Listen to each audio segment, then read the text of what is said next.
Hello, dear students. Assalamu alaikum. How are you? Students, आज हमारा topic है छोटा सा, मुख्तसर सा, लेकिन इम्पोर्टेंट टॉपिक है, इंतहाई इम्पोर्टेंट।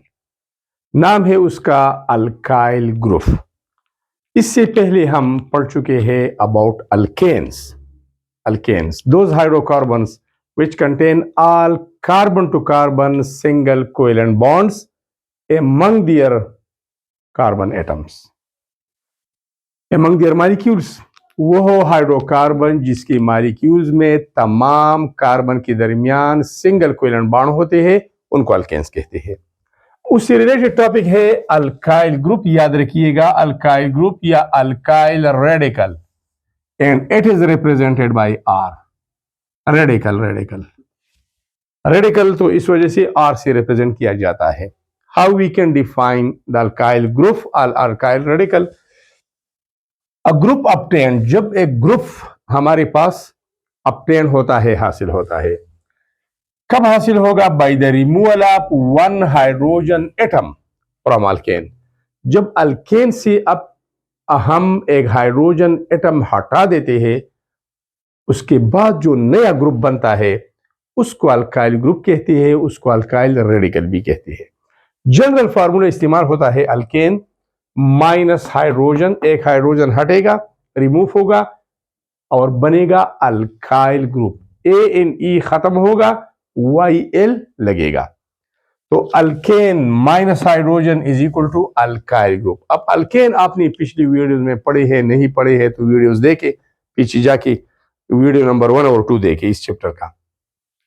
मीथेन एक अल्केन है। अल्केन की मिसाल में लेता हूं मीथेन, इसके बाद C2H6 ethane, C3H8 propane, then butane, pentane, hexane and so on.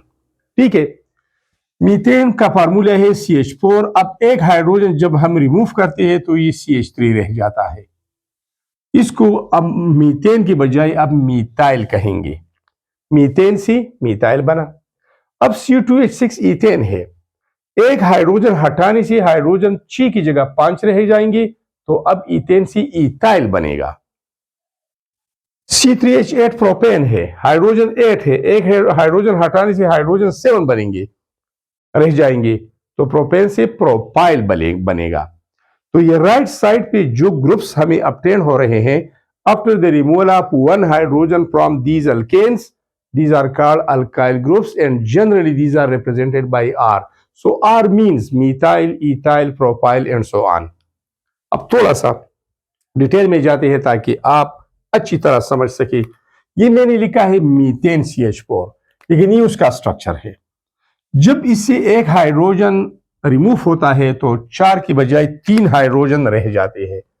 वो अब स्ट्रक्चर कैसा बनेगा? ऐसा CH then H and then H, एक हाइड्रोजन रिमूव हुआ, तो यहां पर हमने ये डैश लगा दिया इस वजह से कि ये एक और बॉन्ड बनाएगा और अपने टेट्रावैलेंसी को पूरा करेगा।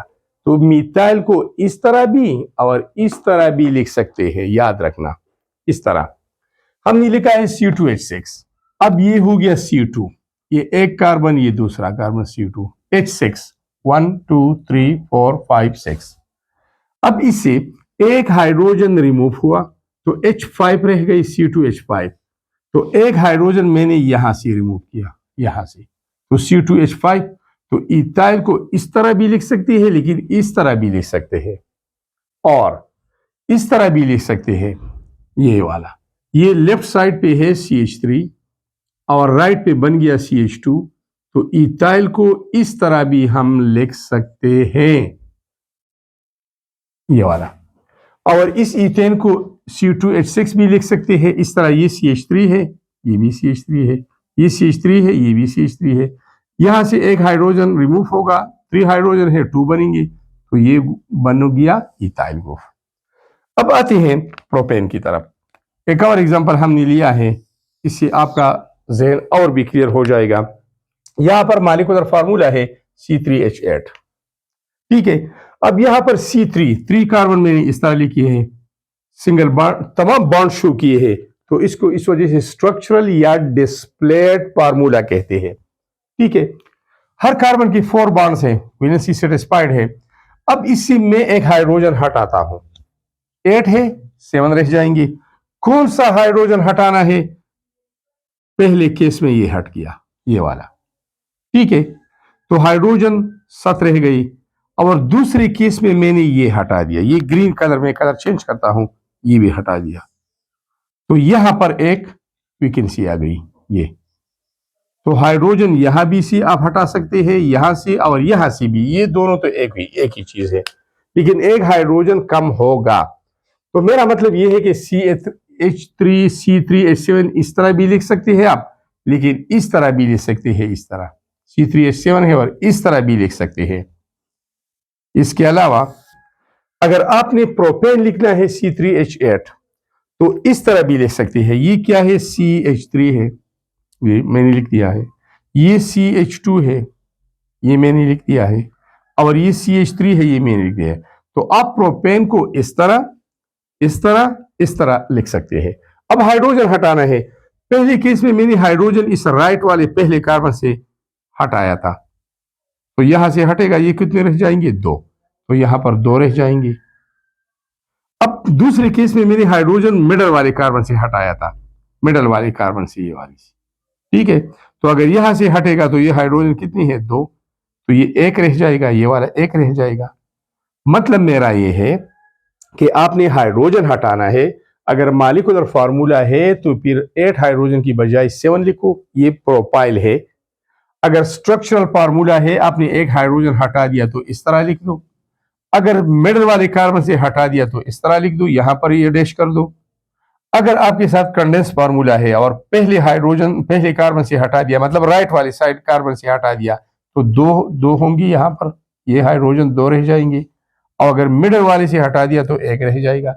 मतलब ये है कि ये भी प्रोपेन है, ये भी प्रोपेन है और ये भी प्रोपेन है। ये भी प्रोपाइल है, ये वाला, लेकिन ये भी प्रोपाइल है और ये भी प्रोफाइल है और ये भी प्रोफाइल है और ये भी प्रोफाइल है। इस तरह ये सारे अंदाजे ठीक है, जो भी आपने सेलेक्ट करना है। ये आपके पास वो इथाइल है, तो इथाइल ये भी है, इथाइल ये भी है और C2H5 भी है। सो स्टूडेंट्स याद रखना कि अगर अल्केन से अब हम एक हाइड्रोजन को हटाते हैं तो नया जो ग्रुप बनता है उसको अल्काइल ग्रुप कहेंगे। मीथेन से मीथाइल बनेगा, इथेन से इथाइल बनेगा, प्रोपेन से प्रोपाइल बनेगा, and so on, and all these are represented by R, and in organic chemistry R means any one of these alkyl groups. Thanks a lot for watching the video.